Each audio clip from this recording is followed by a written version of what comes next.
And welcome back to our channel. और इस video में हम लोग बात कर रहे हैं हमारे फिजिक्स के इम्पोर्टेंट न्यूमेरिकल्स जो आप लोग के फिजिक्स के पेपर में आएंगे। मतलब इन्हीं में से नहीं आएंगे ये मैं नहीं कह रहा, मैं ये कह रहा कि ऐसे ही आएंगे क्वेश्चन। आप लोग को कैसे करने ये मैं बता रहा हूँ और किस प्रकार के क्वेश्चन पूछे जा सकते हैं। और जैसा कि आप लोग को पता होगा, जो भी मैंने टॉपिक्स दिए थे हिंदी और इंग्लिश के, उन्हीं में से ही पेपर आ रहा था। तो आप लोग अगर ये भी करके जाते तो अच्छी बात है। न्यूमेरिकल्स वो भी बचे हुए थे, वीडियोस और सारे क्वेश्चन आंसर वगैरह टॉपिक्स वगैरह मैंने पहले ही अपलोड कर दिए थे हमारे चैनल पे, तो आप लोग जाकर देख सकते हो, डिस्क्रिप्शन पे लिंक है। तो वीडियो करते हैं शुरू न्यूमेरिकल्स की, लेकिन फिजिक्स के, ठीक है। तो फिर चलो, तो पहला देखो न्यूमेरिकल किस प्रकार से आप लोग को मिल सकता है। पहला है two positive iron which have same charges having the force of repulsion of इतना 3.7 × 10⁻⁹ newton. The distance between them is 5 angstrom. Find the deficiency of an electron on each iron. ठीक है, इसमें मैंने क्या है, दोनों क्वेश्चन साथ में मिक्स हैं आप लोग के। तो मतलब दो क्वेश्चन यानी कि दो टॉपिक के, ठीक है। तो आप लोग से बन जाना चाहिए। मतलब अगर ये अलग अलग भी पूछते हैं तो अब भी बन जाएगा, और सेपरेट मतलब एक साथ भी पूछते हैं तो बन जाएगा, ठीक है। तो चलो, तो पहले क्या देखो, गिवन आप लोग को गिवन है, फोर्स दिया गया है आप लोग को, ठीक है, रिपल्सन है, तो ये रहा। और रेडियस दिए 5 एंगस्ट्रॉम। तो 1 एंगस्ट्रॉम होता है 10⁻10 मीटर्स में, तो इसको मीटर्स में कन्वर्ट कर लिया। सारी यूनिट एसआई में होनी चाहिए आप लोग की। और दो चार्जेस दिए थे, देखो यहाँ पे देख सकते हो आप लोग, सेम चार्जेस थे, तो Q1 और Q2 is equal to Q ले लिया आपने, ठीक है। डायरेक्ट फॉर्मूला ये आप लोग को याद होना चाहिए, कूलम्स वाला, ठीक है। F is equal 1/4π Q1 multiply Q2 अपन R का स्क्वायर, ये फॉर्मूला है। डायरेक्ट मैंने क्या करा, Q बराबर क्या है आप लोग के पास, इतना था। ये आप लोग का चार्ज दिया हुआ था, मतलब दिया नहीं हुआ था, यहाँ से आप लोग ने इसमें सॉल्व करके निकाला है। मैं सॉल्व करते हुए नहीं दिखा रहा था, मैंने डायरेक्ट वैल्यू रखी यहाँ पे Q1 Q2 की, सो Q का स्क्वायर हो गया, फोर्स की वैल्यू यहाँ पे रखी, और इन दोनों की यहाँ पे Q का स्क्वायर हो गया। R की वैल्यू आप लोग को यहाँ से दी गई थी, इसकी वैल्यू आप लोग को पता है 9 × 10⁻9 होती है। तो जिसको सॉल्व करके आप लोग का Q मिलेगा, ठीक है, ये लाए। और देन उसके बाद आप लोग को निकाले थे इलेक्ट्रॉन की डिफिशिएंसी कितनी हो, मतलब कितने इलेक्ट्रॉन्स थे टोटल। सो फॉर्मूला एक याद होगा, Q is equal to any types का, तो वो लगा पे आप लोग टोटल चार्ज कितना आया ये। और एन मतलब एन निकालना, तो आपको इलेक्ट्रॉन को पता है कि कितने इलेक्ट्रॉन का चार्ज होता है, 1/6 × 10⁻19। और यहाँ से आप लोग ने इलेक्ट्रॉन निकाली इतनी, ठीक है। ये थोड़ी डायरेक्ट है, मैं विदाउट कैलकुलेशन लाया हूँ करके आप लोग के लिए डायरेक्ट, ठीक है। और अब दूसरे क्वेश्चन से बढ़ते हैं, हमारा कौन सा है अगला क्वेश्चन, ये रहा, देख सकते हो आप लोग, two positive charges of the two coulomb are separated by the distance 2 metre, ठीक है। और फ्रॉम ईच अदर, एक दूसरे से अलग है। Then find the repulsion force, direct force निकालें इन दोनों का, ठीक है, आप लोग को। और गिवन क्या है, डाई इलेक्ट्रिक मीडियम दिया रहा है, डाई इलेक्ट्रिक मीडियम आप लोग को 3 दिया है। तो आप लोग को एक फॉर्मूला ये पे देखना है, ये फॉर्मूला लगाओगे आप डायरेक्ट फोर्स वाला, बस यहाँ पे मीडियम कर देना। अगर वहाँ पे वैक्यूम है तो वैक्यूम का μ0 लिखते हैं, यहाँ पे m लगा देना। m बराबर होता है क्या, ई मीडियम मल्टीप्लाई बाय के, ठीक है। ये आप लोग को पता होना चाहिए, और आप लोग ने अगर अच्छे से स्टडी की है तो ये आप लोग को पता होगा, ठीक है। ये होता है, तो ये इसकी जगह पे आप लोग डायरेक्ट ये लिख सकते हो, ठीक है। तो यहाँ पे जैसे ही ये लिखोगे इसकी जगह पे, तो आप लोग को μ0 आप लोग को फिर बन जाएगा, यहाँ पे देखना, यहाँ पे μ0 बन जाएगा आपका, और m बन जाएगा, ठीक है। तो इतने की वैल्यू आप लोग को फिर पता होगी, ठीक है। तो जो कि होती है 9 × 10⁻9, और इसके आप लोग को के दिया है, ये जो है के, यानी कि इसको हम के बोल रहे हैं, यहाँ पे m लिख दिया। इसकी ये के आप लोग को दिया गया है, ये रहा, ठीक है। तो के रखोगे तो जो कि ये 3, बाकी ये हो गया। और Q1 और Q2 आप लोग को पता है 2 × 2 है, ठीक है। और 2 का स्क्वायर कर दोगे आप लोग मतलब कि रेडियस, और यहाँ से आप लोग को ये फोर्स निकल आएगा। ओके, चलो और आगे बढ़ते हैं हम लोग वीडियो में, और बढ़ते हैं वीडियो में। तो क्या है अगला तीसरा क्वेश्चन, एन इलेक्ट्रिक डाइपोल बेसा डाइपोल मूवमेंट 4 × 10⁻⁹ सेंटीमीटर। भाई यूनिट्स का ध्यान रखना, कौन चीज किस में दी गई है, मैं पहले कह रहा, ठीक है। Is aligning at a 30 degree with the direction of the uniform electric field दी गई है आप लोग को, मैग्नीट्यूड जिसका है 5 × 10⁻⁴ Newton's Coulomb's inverse. Find the torque. Torque का फॉर्मूला आप लोगों ने पहले चैप्टर में पढ़ा होगा, टॉर्क इक्वल टू होता है P × E। P क्या है आप लोग का, इलेक्ट्रिक डाइपोल मूवमेंट, और ये दोनों क्या है, वेक्टर क्वांटिटी है। तो जब भी इनका क्रॉस हटाओगे तो साइन थीटा आएगा, ठीक है। तो P साइन थीटा आएगा। अगर आप लोग को वेक्टर्स में दी जाती तो आप लोग ये लगाते, वरना नहीं दिया मैग्नीट्यूड बाय, तो आप लोग ये लगाओगे, ठीक है। P दिया गया है आप लोग को, देखिए डाइपोल मूवमेंट दिया गया है, तो आप रखोगे P, ठीक है। इलेक्ट्रिक फील्ड दी गई है, सो 5 रखना। और साइन थीटा, थीटा क्या है 30 डिग्री। डायरेक्ट सॉल्व, आंसर आ गया। आगे बढ़ते हैं अगले क्वेश्चन पे। A hollow metallic sphere radius 0.2 meters is given the charge, ठीक है, कितना 24 म्यू है, ये म्यू इस क्या है म्यू, ठीक है। और find the electric potential on the surface पे निकालना है कितना होता है। सो पोटेंशियल की मतलब आप लोग को पोटेंशियल डिफरेंस पता ही होगा, या पोटेंशियल का formula V is equal to 1/4 pi epsilon naught Q upon R. Direct formula value रखे, इसकी वैल्यू आप लोग को पता है, जो कि होती है ये 9 × 10⁹ और चार्ज आप लोग को दिया है 24, और म्यू को आप लोग यहाँ पे लिख के लाए थे हम लोग 1 mu is equal to 10⁻⁻6 metre.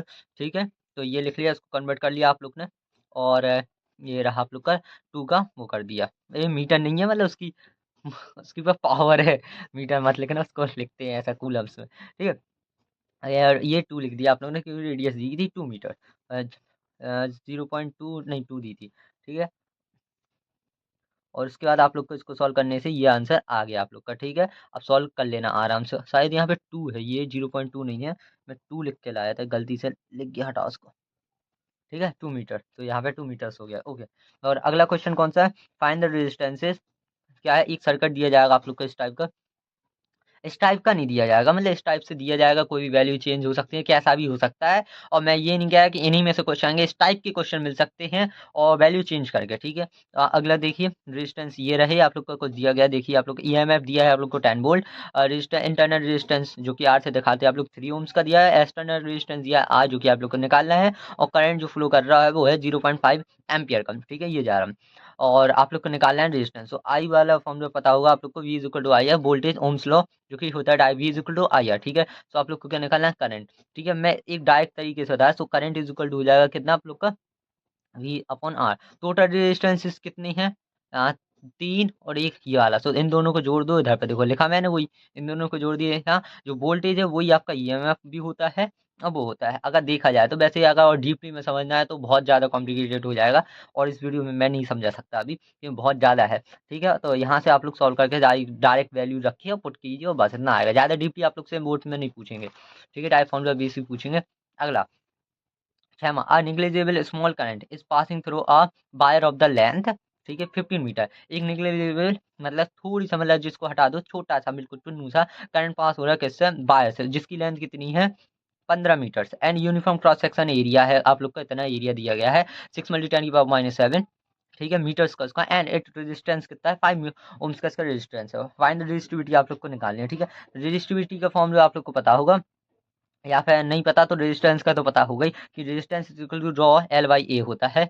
ठीक है, और इसको बोलते हैं आप लोग क्या, रेजिस्टिविटी। ठीक है, ये रहा रेजिस्टिविटी। ये देखो मैंने यहाँ पे लिखा भी आप लोग के लिए रेजिस्टिविटी, डायरेक्ट इसको यहाँ पे ट्रांसफर करना, आर को इधर रखना, और बाकी वैल्यू सॉल्व करके निकाल लेना। आर दिया है, एल दिया है, ए दिया है, तो इसका निकाल लेना डायरेक्ट, मैं सॉल्व करके नहीं दिखा रहा। ठीक है, डायरेक्ट लिख के लाया हूँ। अगला, हाँ, एक आप लोग को पावर के ऊपर भी क्वेश्चन मिल सकते हैं, compare the resistance of the two bulb of the 50 watt, ठीक है, and 20 watt if they are at a same voltage. भाई इस पे ध्यान रखना, ये सेम वोल्टेज दिया है यहाँ पे। ठीक है, इस टाइप के क्वेश्चन मिलते हैं। देखो, पावर दी है 50 वाट एक की, P1 और P2 दिया है 200 वाट, वोल्टेज आप लोग को सेम दिया है, मतलब V1 और V2 आप लोग को सेम दिया गया है। ठीक है, पावर का फॉर्मूला पता होगा, V का P is equal to V का स्क्वायर अपॉन आर, और भी इसको लिख सकते हैं हम I का स्क्वायर अपॉन आर, और आप लोग इससे कन्वर्ट कर सकते हैं, V is equal to IR से आप लोग कन्वर्ट कर सकते हैं, इसमें और वैल्यू रखते चले जाए, आई के रखें तो और चेंज हो जाएगा, ऐसे रख के चेंज कर सकते हैं आप लोग। ठीक है, तो अपन को जिस जो चीज़ दी गई थी उस हिसाब से अपन लोग ने इसको खेला। ठीक है, जैसे वी दिया गया था और पावर दिया गया था, तो अपन को क्या निकालने थे, देखिए कंपेयर द रेजिस्टेंसेस, तो डायरेक्ट हमने इस वाले फॉर्मूले से आप लोग खेला है, इसमें गेम खेला खेला हो गया। ठीक है, तो यहाँ से ये आप लोग ने इन दोनों को कंपेयर करा, P1 ऐसे ही सेम लिखा, P2 लिखा, इन दोनों का रेशियोज ले लिया, जिसकी वजह से R2/R1 आ गया। ठीक है, और जैसे ही आप लोग को इन दोनों की वैल्यू पता दी, तो आपने यहाँ पे रख दी, यहाँ पे ये रहा, तो यहाँ से 1/4 आ गया कंपेयर करने पे। ठीक है, और आगे बढ़ सकते हैं। हाँ, ये रहा, the resistance of the wire कितना है 4 ohms, if it is scratch, इसको खींचा, इज डबल्ड हो गई, जैसे ही खींचा तो उसकी लेंथ क्या है, वो डबल हो गई, then what will be the resistance, क्या रेजिस्टेंस होगा। तो इसका आप लोग को एक डायरेक्ट फॉर्मूला याद रखना है, आप लोग के लिए डायरेक्ट है, वरना इसकी डेरिवेशन थोड़ी सी होती है। हाँ, जिसको पता है वो अच्छी बात है, वरना ये याद कर लो, R1/R2 is equal to L1 का स्क्वायर अपॉन L2 का स्क्वायर, या डायरेक्ट इसका भी होल चढ़ा सकते हो आप लोग, जैसे कि। और क्या है कि L2 जो है वो दिया गया था आप लोग को 2L की 1, मतलब उसका जस्ट दुगना है, जस्ट दुगना है। ठीक है, L2 जो है वो जस्ट दुगना है L1 का। ठीक है, और R1 आप लोग को दिया 4 ओम्स, आप लोग को क्या निकालना था, रेजिस्टेंस ऑफ इतना, दूसरे वाले का रेजिस्टेंस निकालना था जब उसने खींच दिया। ठीक है, तो आप लोग ने इसकी वैल्यू जब इसमें पुट करी, तो आप लोग को डायरेक्ट ये मिल जाएगा। ठीक है, ये रहा आंसर, इसका भी हो गया। अगला, एक इस पे भी मिल सकते हैं, थोड़ी सी। A long straight wire carry a current of 0.35 ampere, what is the magnetic field at a point 20 centimetre. ऐसा यूनिट में कन्वर्ट करना मत भूलना, कुछ भी हो जाए, फ्रॉम वायर से, ठीक है। तो आई करंट दिया है आप लोग को इतना, एल दिया है आप लोग को इतना, इसको ऐसा यूनिट में कन्वर्ट कर लिया, मतलब मीटर्स में, ठीक है। और क्या निकालना था आप लोग को यहाँ पे, what is the magnetic field, किसमें, लॉन्ग स्ट्रेट वायर है। वायर का फॉर्मूला आप लोगों ने पढ़ा होगा। मैग्नेटिक फील्ड में क्या होता है, V equal mu not I upon 2 pi R, और sine theta theta 1 plus sine theta 2, वो पूरा एक होल होता है एक किसी भी एंगल पे। लेकिन आप लोग को डायरेक्ट इन्फिनिटी है, लॉन्ग है, तो आप लोग लॉन्ग है यानी कि 90 एंगल्स होगा, तो 1 1/2 होगा, जिसकी वजह से वो कट गया, ठीक है। इस हिसाब से आ जाता है ये। तो इसमें क्या है, मैंने इसमें क्या है 2 और मल्टीप्लाई बाय 2 का मल्टीप्लाई करा था ऊपर नीचे, जिससे क्या है कि आप लोग को इसकी जो वैल्यू होगी वो आप लोग को पता होगी कितनी, 10⁻⁷ होती है। इस हिसाब से इसको ये यहाँ पे लिखा, ये 2 यहाँ पे लिखा, 35 एम्पियर का करंट हो गया। रेजिस्टेंस ये लिख लिया डायरेक्ट, आर रेडियस आप लोग ने ये लिख लिया, और यहाँ से आप लोग सॉल्व करके इसका आंसर निकाल लेना। हालांकि मैं आंसर लिख के लाया था, शायद नहीं लाया, आप लोग देख लेना, आप कैलकुलेट कर लेना, ठीक है।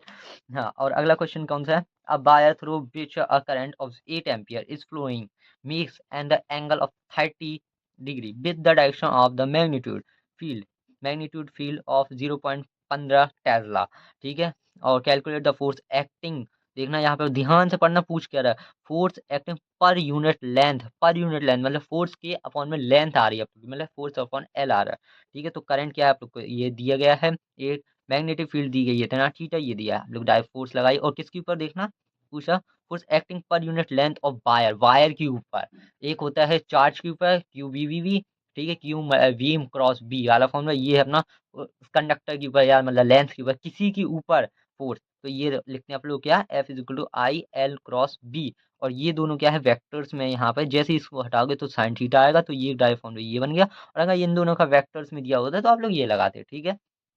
और वेक्टर्स में आप लोग से नहीं पूछेंगे इतना, क्योंकि ये बोर्ड्स है, इसलिए नहीं पूछेंगे, डायरेक्ट मैग्नीट्यूड देंगे और बस खत्म कर देंगे, ना डायरेक्शन ना कुछ, उनको लेना डायरेक्ट आप लोग वैल्यू रखें। आप लोग को करंट दिया है, ठीक है, मैग्नेटिक फील्ड दी है, और साइन थीटा मतलब थीटा दिया है, और फोर्स अपन लेंथ निकालना है, तो इसको क्या है आप लोग इसके अपॉन में ले जाइए। देखो जैसा कि मैं यहाँ पे ले गया, सारी वैल्यूज पुट करने के बाद सॉल्व करके ये निकल आया आंसर, ठीक। अगला, हाँ, कुछ फॉर्मूले लिख के लाया था जिनके ऊपर क्वेश्चन पूछ सकते हैं, जैसे कि फॉर्मूला ऑफ सोनोराइट, मैग्नेटिक फील्ड क्या होती है, म्यू नॉट एन, एन क्या आपको number of the total turns upon length, जितनी उसकी लेंथ है, टोटल टर्न्स कितनी है उसमें, और टोटल उसकी लेंथ, ये एन है आप लोग के, ठीक है। पहले मैं कह रहा ये एन नंबर ऑफ टर्न्स मत समझना कि टोटल नंबर ऑफ टर्न्स, नहीं, ये है total number of turns upon उसकी लेंथ, मतलब कितना लंबा है। और ये मैग्नेटिक फील्ड है अंदर की आप लोग की, ठीक है। एक्सटर्नल की आप लोग ना ही पढ़ें तो ही सही है सोनोराइट की क्योंकि, ठीक है। और magnetic field at a centre पे, और सर्कल के देखिए सेंटर और सर्कल की mu not I upon 2 R होती है, ठीक है। बाकी किसी भी एट एंगल पे निकालने हैं तो वो जेई लेवल पे आएगा, आप लोग के लिए काम का नहीं है बोट लेवल पे। और मैग्नेटिक मोमेंट भी पूछ सकते हैं, एन आई ए, एन क्या है यहाँ पे नंबर ऑफ टर्न्स, ठीक है। और आई आप लोग का क्या है करंट है, और ए क्या है एरिया, ए एरिया है, यहाँ पे करंट मत मानना, मैं पहले कह रहा, यहाँ पे ए एरिया है, ठीक है। और अगला है equivalent of alternating voltage is V is equal to 141 sine 50 pi T लिखा हुआ है यहाँ पे, पाई पाई बना वो गलती से, मतलब एक के ऊपर एक चढ़ गया था, ओमेगा टी लिख रहा था मैं, लेकिन पाई था वो। Find RMS values of a voltage, RMS भी बोल सकते हैं, पीक वैल्यूज भी पूछ सकते हैं, मतलब कुछ भी पूछ सकते हैं इस प्रकार से। लेकिन अभी आप लोग इसमें आरएमएस बताइए वोल्टेज का क्या होगा, कंपेयर फ्रॉम, इस इक्वेशन को जो दी गई है आप लोग इसको कंपेयर कीजिए आप लोग किससे, V is equal to V naught sine omega by T से, देन आप लोग को क्या वी नॉट पता चलेगा, इससे क्या V naught is 141, omega is equal to कितना है आप लोग के पास 50 पाई है, और बस 55, ठीक है, आपने कंपेयर करा। और यहाँ से आप लोग क्या है ओमेगा बराबर आप लोग को पता होगा, वरना 11th में पढ़ा ही होगा, 2 पाई फ्रिक्वेंसी, वी से लिखते हैं हम यहाँ पे फ्रिक्वेंसी, और इज इक्वल टू कितना 50 पाई, तो यहाँ से फ्रिक्वेंसी आप लोग 45। हालांकि इसकी कोई ज़रूरत तो नहीं थी, मैंने आप लोग को एक वैसे में बता दिया था कि अगर पूछता है बाई चांस ट्रिक द या कहीं पे फिल इन द ब्लैंक्स तो आप लोग बता पाओ। तो डायरेक्ट आप लोग को वी आर एम एस का फॉर्मूला पता होगा, तो वी नॉट अंडर रूट 2 की वैल्यू आप लोग को पता होना चाहिए, और डायरेक्ट सॉल्व करके आंसर निकाल लिया आप लोग, ठीक है। ऐसे ही वो करंट की इक्वेशन भी दे सकते हैं, और वहाँ से आप लोग को आई आर एम एस भी वैल्यूज भी पूछ सकते हैं, सो सेम निकाल लेना। आई नॉट जो होगा करंट की इक्वेशन से, यहाँ से अगर करंट की इक्वेशन दी जाए, अंडर रूट 2 लगा के सॉल्व कर लेना, ठीक है। और ये कुछ फॉर्मूलाज वगैरह भी है, देखिए आप लोग फॉर्मूला क्या है, एक्सएल, एक्सएल क्या है, इंडक्टेंस रेजिस्टेंस, जो कि होता है ओमेगा बाई एल। देखिए आप लोग को ओमेगा क्यों काम आया, इसलिए मैंने पीछे बता दिया आप लोग को ओमेगा किसको बोलते हैं, इस चीज को ओमेगा बोलते हैं। और एक्स सी में भी क्या है, इंडक्टेंस ऑफ कैप, इंडक्टेंस नहीं, रेजिस्टेंस ऑफ कैपेसिटेंस का दिया है ये, एक्सी में एक्सी होता है रेजिस्टेंस ऑफ कैपेसिटेंस, 1/ओमेगा सी होता है, ठीक है। और ओमेगा आप लोग को मैंने बता दिया कैसे निकालते हैं पीछे, और ये फॉर्मूला होता है ओमेगा 2 पाई बाय फ्रीक्वेंसी, और फ्रीक्वेंसी बराबर होता है 1/t टाइम पीरियड, 1/t, ठीक है।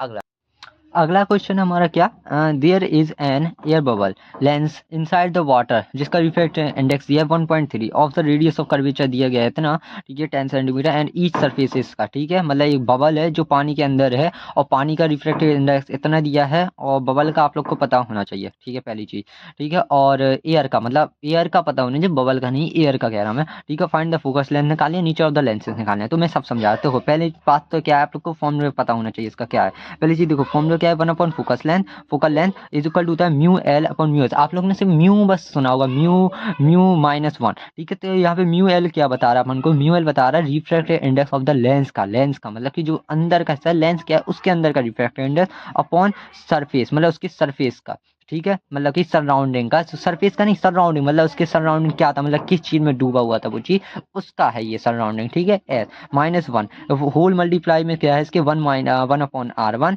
-1/r2 मतलब रेडियस ऑफ कर्वेचर सेकंड। अब गिवन पे चलते हैं आप लोग के लिए, ठीक है। म्यू एस क्या था, मतलब वाटर था आप लोग के पास, सराउंडिंग क्या था, बबल, बबल क्या था, पानी में डूबा था, तो उसके सराउंडिंग में क्या हो गया आपका म्यू एस हो गया, म्यू एस यानी कि सराउंडिंग का वाटर का, तो कितना है 1.3। और म्यू एल क्या था, बबल के अंदर क्या थी, एयर, तो अंदर थी ना लेंस के, लेंस जैसा बबल कर रहा, तो उसके अंदर क्या थी, इतनी एयर, एयर का क्या है 1 होता है रिफ्रैक्टिव इंडेक्स, जो कि अपन लोग लेंस को बोल रहे हैं आप, ठीक है। तो रिफ्रैक्टिव इंडेक्स और रेडियस ऑफ कर्वेचर 10 सेंटीमीटर दिया एक का, तो आप लोग को दूसरे की नेगेटिव लेनी होगी। और इतना अगर मैं मतलब साइन कन्वेंशन समझाने जाऊंगा तो बहुत बोल जाए, आप लोग को पता होगा जैसा कि, ठीक है। अब ना फॉर्मूला में अप्लाई करोगे आप लोग जैसे ही, तो यहाँ पे मैंने सारे फॉर्मूले में सारी वैल्यू लिख दी, तो आप लोग का ये आ गया पूरा F is equal to -21.60 centimetre. देखो डाइवर्जिंग है, निगेटिव आ रहा है मीन्स डाइवर्जिंग है, एंड डाइवर्जिंग है और कॉनकेव लेंस है, अभी से मैं निगेटिव आ रहा है यानी डाइवर्जिंग, जबकि ये क्या है कि डाइवर्जिंग कन्वर्जिंग नेचर किस पे डिपेंड करता है, आप लोग के मीडियम पे डिपेंड करता है, कैसा मीडियम हो रहा है सराउंडिंग का, वो आप लोग डिटेल में पढ़ोगे अगर आप लोग तैयारी करते हो कंपटीशन लेवल की अच्छे खासे, जैसे जेई लेवल पे, तो पता चलेगा नीट लेवल पे, तो ठीक है। तो ओके, यहाँ से ये क्वेश्चन निपट चुका है। अब अगला क्वेश्चन हम बढ़ते हैं आगे, तो ये रहा आप लोग का, हाँ कुछ इधर गया, हाँ और उस वाले चैप्टर के आप लोग को मेन देसी फॉर्मूले याद होने चाहिए 10th के, जिसकी लेंस फॉर्मूला हो गया, ठीक है, मिरर फॉर्मूलाज हो गए, ठीक है, ये आप लोग को याद होने चाहिए क्योंकि इस पे क्वेश्चन पूछ सकता है, ठीक है। और आगे बढ़ते हैं, ये फॉर्मूले आप लोग को याद कर लेने हैं क्योंकि इससे मुझे कोई भी क्वेश्चन नहीं मिला। हाँ लेकिन अगर आप लोग के पेपर में पूछते हैं ज़्यादा डिफिकल्ट तो पूछेंगे, डायरेक्ट फॉर्मूला बेस पूछेंगे, क्या है देखो फॉर्मूले पढ़िए जो क्या है मैं बता रहा, देखो E is equal to H mu, H क्या आप लोग का प्लैंक कांस्टेंट है, ये एनर्जी है आप लोग की, और वी क्या है फ्रिक्वेंसी, ठीक है। प्लैंक कांस्टेंट की वैल्यू आप लोग को पता होगी 6.6 × 10⁻³ होती है। और एच सी और इसको आप लोग क्या लिख सकते हो, ये फ्रीक्वेंसी को आप लोग सी बाई लैम्डा लिख सकते हो, अगर लैम्डा पूछता है बाई चांस है तो आप लोग इसको हटा के एनर्जी के इक्वल में ये डालना और लैम्डा निकाल लेना, ठीक है, तीनों ही एक दूसरे के इक्वल है, लैम्डा निकालना है, स्पीड ऑफ लाइट है, सी इज स्पीड ऑफ लाइट, ठीक है। आगे बढ़ते हैं, अब डी ब्लॉक की वेवलेंथ पे भी पूछ सकते हैं कि डी ब्लॉक की वेवलेंथ क्या होगी, तो लैम्डा ये डी ब्लॉक की वेवलेंथ है equal to H M by V, V क्या है यहाँ पे वेलोसिटी, क्या है वेलोसिटी, ठीक है, एम मास है और प्लैंक कांस्टेंट एच है, ठीक है आप लोग को, ठीक है। इज इक्वल टू में क्या होता है इसके इक्वल में, और भी लोग पूछ लेते हैं कि वेवलेंथ दी गई है, आप लोग बताइए काइनेटिक एनर्जी, सो के इज अ काइनेटिक एनर्जी, के इज अ काइनेटिक एनर्जी दी है, एम मास हो गया, और भी इक्वल में बोलते हैं कि स्टॉपिंग पोटेंशियल क्या है, तो ये रहा आप लोग का स्टॉपिंग पोटेंशियल वी नॉट, ठीक है, और वो भी इलेक्ट्रॉन वोल्ट में है, ये पूरा रखोगे तो इलेक्ट्रॉन वोल्ट में आएगा, जूल वगैरह में निकालना तो आप लोग निकाल लेना, ठीक है। और एटम्स पे पूछ लेते हैं कि न्यूक्लियाई बताइए, मतलब रेडियस बताइए किसी की, रेडियस बताइए, तो आप लोग के रेडियस, तो आर नॉट की वैल्यू आप लोग को पता होनी चाहिए 0.53 × 10⁻⁻10, और अप्रॉक्सीमेशन लगाना तो 1/2 लिखना, 1/2 10⁻⁻10 लिखना, इसकी वैल्यू है ये। एन स्क्वायर क्या है आप लोग को गिवन होगा, कितने मतलब नंबर्स पे निकालना है, इतने ऑर्बिट के लाने निकालना ऑर्बिटल नंबर जो कि होगा, और बाकी आप लोग के निकल आएगी उसकी रेडियस। और एंगुलर मोमेंटम भी पूछ सकते हैं, angular momentum is equal to the mvr is equal to NH/2 pi, H क्या है यहाँ पे प्लैंक को है, एन क्या है ऑर्बिटल नंबर जो भी दिया जाएगा आप लोग को, M V, R is a radius, V is a velocity, M is a mass, तो इस टाइप से। लेकिन हालांकि आप लोग को ये देंगे ये नहीं देंगे, किसी भी टाइम पे पूछ सकते हैं, टिक द करेक्ट में भी ये ऑप्शन आ सकता है कि एंगुलर मोमेंटम क्या होता है, ठीक है। और एक ऐसे एक क्वेश्चन लाया था मैं न्यूक्लियाई का, क्या है an imaginary fission fission reaction इस टाइप से दी जाएगी रिएक्शन कुछ भी हो। तो आप लोग को क्या करना, ज़्यादा कुछ नहीं करना, जैसे कि इसमें से कोई भी कंपोनेंट, जैसे ये रिएक्शन ए पूछ रहा तो सभी का सम कर दो नीचे वालों का, जैसे नीचे का ए है तो ए को इसके संगे जोड़ दो और किसके संगे जोड़ दो, इस 30 के साथ जोड़ दो, तीनों को जोड़ के इसके इक्वल मिल गया 92 वाले, तो 56 आप लोग को मिल जाएगा। ओके, यहाँ से ये कंप्लीट हो चुका है। और लास्ट क्वेश्चन ये हमारा इसका टॉपिक का है। देखो, यू आर गिवन 3 कैपेसिटेंस, कितने दिए गए हैं, 4 म्यू के दिए गए हैं, म्यू के फेरेट के दिए गए हैं ईच, ठीक है सभी। How they will be combined, मतलब इनको कैसे जोड़ा जाए कि इनका जो रिजल्टेंट आए अपना, मतलब सब करने पे वो 6 आ जाए, ठीक है। इसको मैंने ट्रिक से याद किया था कि इसकी वैल्यू क्या होती है, तो डेसी फेजिमन फिर जिससे भी करना है आप लोग कर लें, इसकी वैल्यू होती है 6 10 की पावर 6 ठीक -6, ठीक है। इस पे तो आप लोग को ये लिखोगे 4 × 10 की पावर -6 फेरेट, ठीक है, इस टाइप से लिख लेना। तो अब बताना, देखो इस पे आप लोग को ऐसे में रेजिस्टेंस भी दे सकते हैं, तो पूछ सकते हैं, मतलब ऐसे ही पूछेंगे। तो मैं कैपेसिटेंस का मुझे पाइक्चो उससे मिल गया था और शायद रेजिस्टेंस का भी उसी में है, तो मैंने एक बता रहा, आप लोग कैपेसिटेंस का कर लेना, ठीक है। तो क्या है, इसको ऐसे जोड़ना कि आप लोग का 6 आ जाए। तो पहले ही क्या करना है, मतलब पहले इन लोग को 2 को जोड़ना पैरेलल में, 2 को यहाँ पे क्या कर रहा है, पहले अपन लोग सीरीज में जोड़ रहा है, ठीक है, इसमें सीरीज में जोड़ रहा है। और बाकी जिसमें मतलब जिस टाइप से पूछें वैसे जोड़ देना। हालांकि मैं अभी देख के था, तो इसमें आप लोग को क्या है, सीरीज में 4 का है, तो पहले अपन लोग क्या है सीरीज में जोड़ेंगे। तो सीरीज में जोड़ने में फिर कैपेसिटेंस का ये फॉर्मूला आता है आप लोग का, ठीक है। तो यहाँ से आप लोग का एक जे निकल जाएगा, ठीक है, और फिर एक बच रहा तो उसको आप लोग उसके केस में पैरेलल में जोड़ देना। जैसे कि ये जोड़ा, देखो 2 सीरीज में होगा तो जिसका आंसर ये आया, और फिर इन दोनों का जो इक्विवेलेंट बनेगा उसको सीरीज में जोड़ देना, तो ये आ जाएगा। तो आप लोग का यहाँ से आंसर मिल जाए। हालांकि ऐसे में वैल्यूज भी चेंज करते हैं तो भी आप लोग करना पड़ेगा हालांकि, ठीक है। तो यहाँ से पूरी मैंने बता दिए एक एक चीज, न्यूमेरिकल्स, मतलब एक एक न्यूमेरिकल आपको इस टाइप के न्यूमेरिकल देखने को मिल सकते हैं एमपी बोर्ड में, ठीक है। और सुनिए, मैंने फिजिक्स के सारे टॉपिक्स, सारे क्वेश्चन आंसर टाइप करके मैंने पहले ही अपलोड कर दिए, तो डिस्क्रिप्शन पे लिंक है प्लेलिस्ट की, जाकर देख लेना। हमें इस क्वेश्चन उन्हीं में से ही आएंगे अगर आप लोग ने कुछ भी नहीं पढ़ा, ओके। और मेरे टेलीग्राम को ज्वाइन कर लेना, प्राइवेट वाला है, उसकी भी लिंक मैं डिस्क्रिप्शन पे डाला, क्योंकि उसमें थोड़ी सा एमपी बोर्ड के पेपर का कुछ ना कुछ लास्ट टाइम पे हो जाता है, जाके ज्वाइन हो जाए, ओके। मिलते हैं बाकी वीडियोज़ में, और जाके वो वीडियोज़ देख लेना। सारे इंपॉर्टेंट क्वेश्चंस की फिजिक्स के मैंने कंप्लीट करके डाली हुई थी बहुत पहले नहीं, हालांकि 2-3 महीने होंगे, ओके। तो मिलते हैं बाकी वीडियो में, और लाइक ठोक देना अगर वीडियो अच्छी लगी हो, ठीक है। चलो फिर बाय।